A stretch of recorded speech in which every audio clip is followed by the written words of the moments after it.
السلام علیکم ورحمۃ اللہ وبرکاتہ۔ ناظرین، آج ہم آپ کے لیے ایک نیا واقعہ لے کر حاضر ہوئے ہیں جو کہ بہت ہی خوبصورت واقعہ ہے۔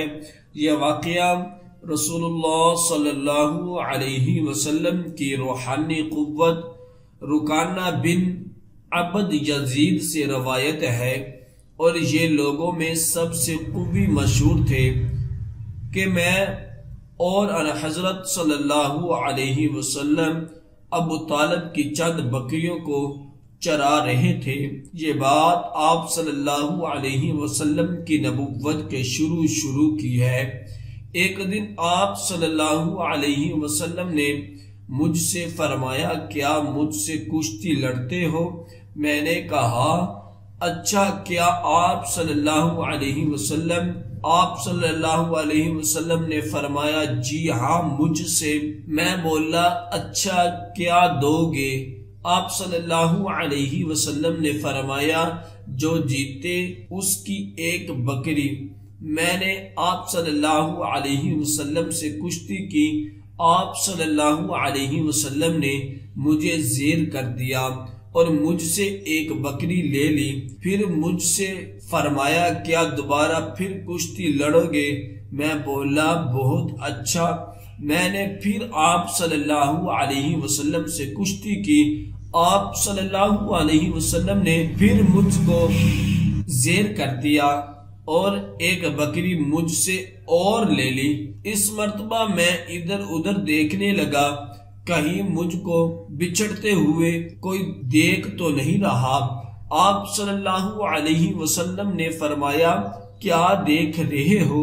میں نے کہا، یہ دیکھ رہا ہوں کہ مبادا مجھ کو کوئی اور بکریوں چرانے والا دیکھ رہا ہو اور میرے مقابلے کی اس کو بھی ہمت ہو جائے، کیونکہ میں سب سے زور آور آدمی مشہور ہوں۔ آپ صلی اللہ علیہ وسلم نے فرمایا، اچھا، تیسری بار پھر لڑتے ہو اور جیتو گے تو ایک بکری ملے گی۔ میں بولا، اچھا۔ میں نے پھر کشتی کی اور آپ صلی اللہ علیہ وسلم نے پھر مجھ کو زیر کر دیا اور مجھ سے ایک بکری لے لی۔ اب تو میں غمگین ہو کر بیٹھ گیا۔ آپ صلی اللہ علیہ وسلم نے پوچھا، غمگین کیوں ہو؟ میں نے کہا، سب سے پہلے تو اس بات پر کہ جب میں عبد یزید کی بکریاں لے کر واپس ہوں گا تو ان میں 3 بکریاں جو میں آپ صلی اللہ علیہ وسلم کو دے چکا ہوں وہ کم ہوں گی۔ دوسری بات یہ ہے کہ مجھ کو یہ بڑا گمنڈ تھا کہ قریش میں سب سے زیادہ مضبوط آدمی میں ہوں، مگر آج اس کے خلاف نکلا۔ آپ صلی اللہ علیہ وسلم نے فرمایا، اچھا، چوتھی بار پھر کشتی کرتے ہو؟ میں نے کہا، کیا اب 3 بار پٹ جانے کے بعد بھی؟ آپ صلی اللہ علیہ وسلم نے فرمایا، اچھا، لو، بکریوں کا معاملہ تو یہ ہے کہ میں تم کو سب واپس کیسے دیتا ہوں۔ چنانچہ آپ صلی اللہ علیہ وسلم نے وہ سب واپس کر دی۔ پھر اس کے متصل ہی آپ صلی اللہ علیہ وسلم کی نبوت کا شعرا ہو گیا۔ اس وقت میں آپ صلی اللہ علیہ وسلم کی خدمت میں آیا اور مشرف باسلام ہو گیا، اور میرے سلام کا باعث یہی بات تھی کہ میں یقین کر چکا تھا کہ آپ صلی اللہ علیہ وسلم نے مجھ کو اپنی طاقت سے زیر نہیں کیا، بلکہ ضرور کسی اور دوسری الہی طاقت سے زیر کیا ہے۔ رکانہ کے ساتھ کشتی لڑنے کا یہ واقعہ اول نبوت کا ہے۔ اس میں ہمارے لیے بہت سی رہنمائی موجود ہے۔ اول یہ کہ نبوت کی ابتدائی دور میں آپ صلی اللہ علیہ وسلم بدستور بکریاں چراتے تھے، اگرچہ ام المؤمنین حضرت خدیجہ رضی اللہ تعالی عنہ سے نکاح کو 15 سال سے زیادہ کا عرصہ گزر چکا تھا۔ بی بی صاحبہ دولت مند خاتون تھی، مگر آپ صلی اللہ علیہ وسلم نے ان کی دولت پر انحصار نہیں کیا، بلکہ اپنے ہاتھ سے روزی کمانے کو اور اپنے چاچا ابو طالب کی بکریاں چراتے رہے۔ یوں روزی کمانے کے معمول سمجھے جانے والے کاموں کو آپ صلی اللہ علیہ وسلم کے اسوہ حسنہ سے عظمت ملی۔ آج کسی شخص کو حق نہیں پہنچتا کہ وہ محنت مزدوری کے کاموں کو حقارت کی نظر سے دیکھے، بلکہ اسلامی تعلیمات کی روح سے تو بہترین روزی وہی ہے جو اپنے ہاتھوں سے کمائی جائے۔ رکانہ قریش کانا مور پہلوان تھا، اس کے مقابلے کا طاقتور کوئی دوسرا نہ تھا۔ وہ بھی آپ صلی اللہ علیہ وسلم کے ساتھ بکریاں چراتا تھا۔ حالات تو ایسے تھے کہ وہ آپ صلی اللہ علیہ وسلم کو چیلنج کرتا، مگر کشتی لڑنے کی دعوت آپ صلی اللہ علیہ وسلم نے اسے دی۔ اس پر اسے تعجب ہوا کہ جیسے پہلوان کو یہ چیلنج، چنانچہ وہ آمادہ ہو گیا اور کہا کہ کشتی جیتنے والے کو کیا ملے گا۔ اس پر آپ صلی اللہ علیہ وسلم نے فرمایا بکریوں کے گلے میں سے ایک بکری۔ چنانچہ کشتی ہوئی تو آپ صلی اللہ علیہ وسلم نے اسے گرا دیا اور ایک بکری اس سے لے لی۔ آپ صلی اللہ علیہ وسلم نے پھر کہا دوسری بار کشتی کرو گے؟ تو رکانہ نے کہا ہاں۔ اب دوسری بار کشتی ہوئی تو پھر آپ صلی اللہ علیہ وسلم اسے گرا دیا اور اس سے ایک اور بکری لے لی۔ اب رکانہ پریشان ہو کر ادھر ادھر دیکھنے لگا کہ کوئی دوسرا انسان اسے کشتی میں مات کھاتے ہوئے دیکھ تو نہیں رہا۔ آپ صلی اللہ علیہ وسلم نے پوچھا تجھے کیا ہے کہ ادھر ادھر دیکھ رہا ہے؟ رکانہ نے کہا یہ دیکھ رہا ہوں کہ چرواہوں میں سے کوئی مجھے دیکھ تو نہیں رہا کہ اس کو بھی میرے مقابلے میں کی ہمت ہو جائے، کیونکہ میں تو آج تک سب سے زور آور آدمی مشہور ہوں۔ آپ صلی اللہ علیہ وسلم نے فرمایا تیسری بار کشتی کرو گے؟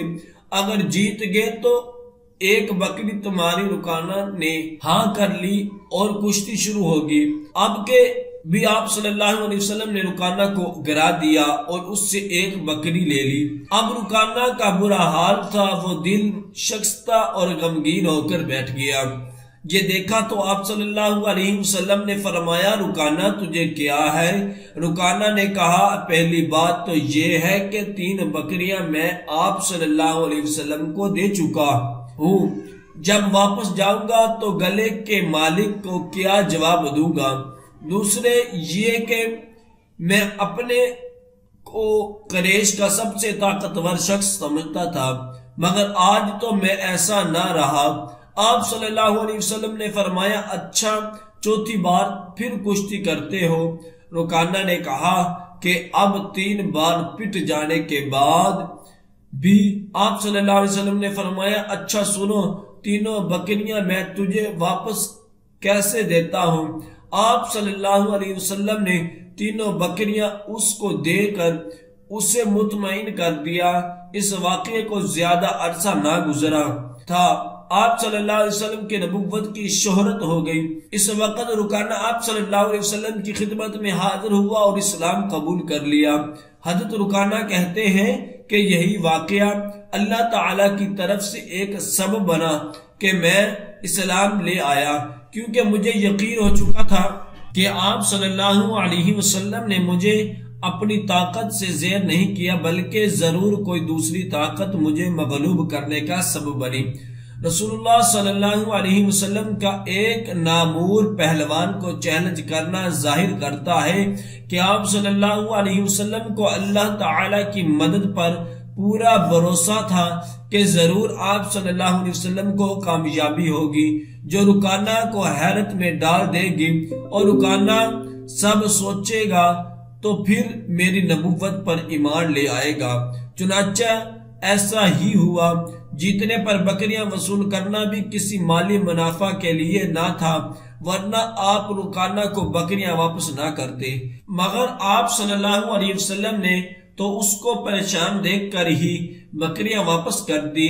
حالانکہ اس نے اس سلسلے میں آپ صلی اللہ علیہ وسلم سے کوئی التجا نہیں کی تھی۔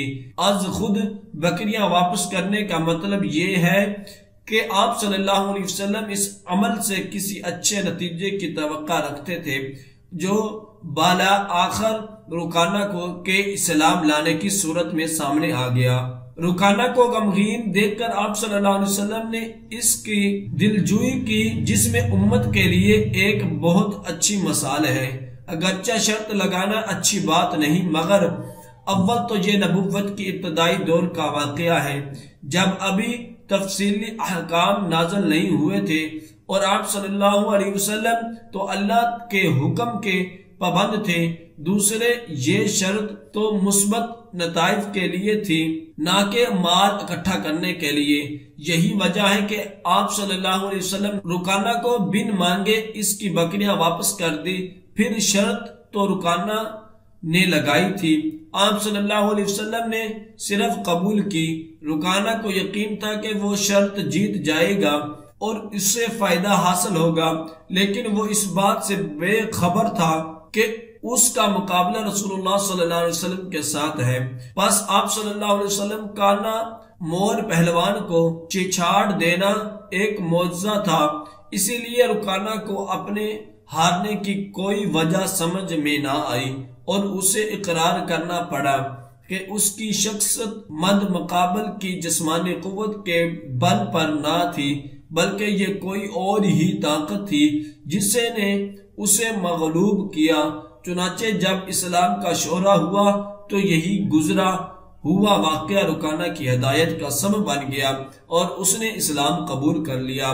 دعا ہے کہ اللہ تبارک و تعالی ہم سب کو ان کلمات پر عمل کرنے کی توفیق عطا فرمائے۔ صدق اللہ العظیم۔